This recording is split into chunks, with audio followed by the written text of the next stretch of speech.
I miss you, the pop icon, Whitney Houston, Chrissy. I hate you, Bobby Brown. End scene. That was my dramatic interpretation of the young Nick Gordon, otherwise known as Bobby Christina's boyfriend. Hey guys, this is Russell, AmbeRussell. Make sure you guys subscribe to the show if it's your first time watching. Tell me what you guys think about this video, and thumbs up please. So, Nick Gordon was just on Dr. Phil, as you guys might know. If you don't know, Bobby Christina is in the hospital right now. She's still in vegetative state or whatever. And Nick Gordon is her boyfriend who was at the house when she passed away or whatever. Or when she got into the state. And he says that he got CPR, and he just did an interview with Dr. Phil saying how much he missed her, how much he missed Whitney Houston, blah, blah, blah, blah, blah. Only problem is there was no tears coming out of his eyes. And yet he was there acting like he was crying. He says he's on Xanax and drinking a lot of alcohol. He was very confrontational with Dr. Phil. He was just being dramatic, overacting. I understand he probably is upset that he's getting called out for what he's did.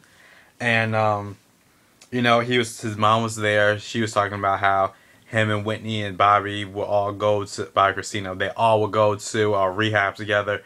But her son didn't need rehab, just Bobby and Whitney. Get the fuck out of here. You kicked your son out at 18 years old to live with Whitney Houston. There's something wrong with you and your son. There's a reason why you kicked your son out the house. So please don't try to make it seem like your son is this innocent little, you know, saint who has no issues or whatever. But clearly he does. He wants to act like he wants to kill himself. Dr. Phil said, I'm going to take you to rehab. But what if she wakes up and calls my name? Because she'll call your fucking phone. You fucking try to kill her. You'd probably be happy. You'd probably be upset she woke up. Because, hello. Actually, you would be happy because you won't get, you know, charged for murder. You would just get charged for attempted murder. That's all. Anyways, if you guys didn't watch the interview, check it out. If you did miss it and don't want to, I'll say he didn't say anything about what's going on. He was just acting very belligerent and crazy like a drunk person. But he just sounded like he was acting more than actually feeling what he was saying, you know? And moreover, onto what's going on with this SAE fraternity thing, them saying no niggers ever going to be in this frat. Good, I don't want to be with a fucking frat like that. Shit. And they're singing that, and then they got caught out because of video. And what's sad is the fact that, you know, here's these college-educated kids who, you know, sit in the classroom, so they chant and scream for the black athlete on the basketball and football field at the University of Oklahoma. They do all this stuff, but then behind closed doors, which people fail to remember or fail to realize, there are these kids like that. And especially in this society where they, you know, like when the gymnastics kids back in like 2008 or whatever, 2007, those kids were the top athletes who the town loved.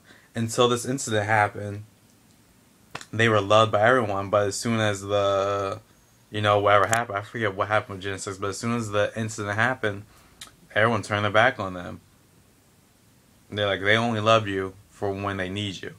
And that's how I feel like with this fraternity. And, you know, there's a video of their dead mother. She says she had never heard them sing things like this ever before. She was unaware. And then there's a video surface of her singing Trinidad James, nigga, nigga, nigga, nigga. Don't believe me, just watch. I'll go, everything. But to me, it's like, as an adult, I guess she wants to be the cool den mother at a party and say, nigger, nigger, nigger, nigger. But, come on, you're old enough to know that that's very inappropriate. So, though she's singing lyrics to a song, for her to be, like, you know, 80 years old, 60, 70 years old, you know there's a line to draw. And how that could be seen as something very offensive to some people. Now, the kids, they got caught out. The school made sure they reprimanded them by expelling them. They took this SAE off of campus for good.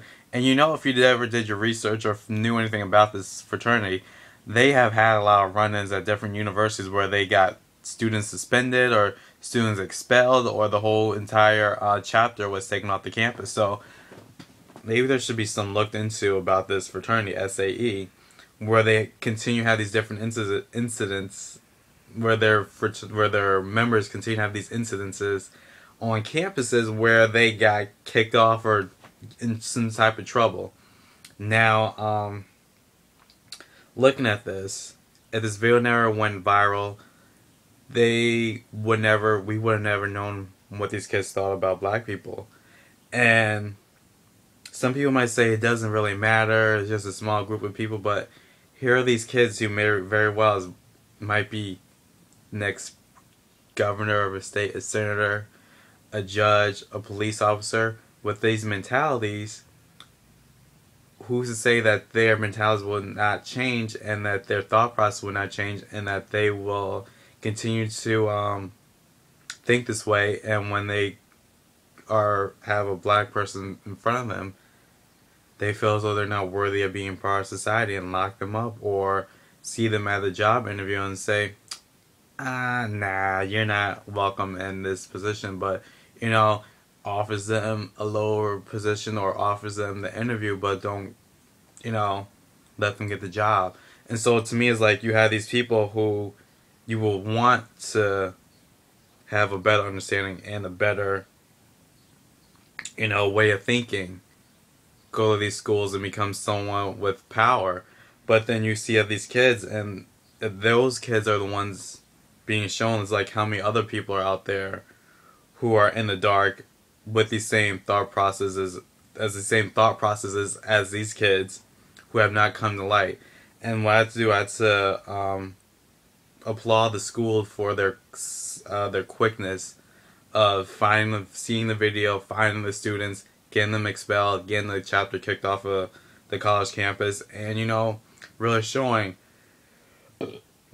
how they really feel and making sure that students on campus felt comfortable. And that's what you will want from a university. You will want them to actually step in and say, look, this is inappropriate, this is not a fair representation of us and our student body or of our school.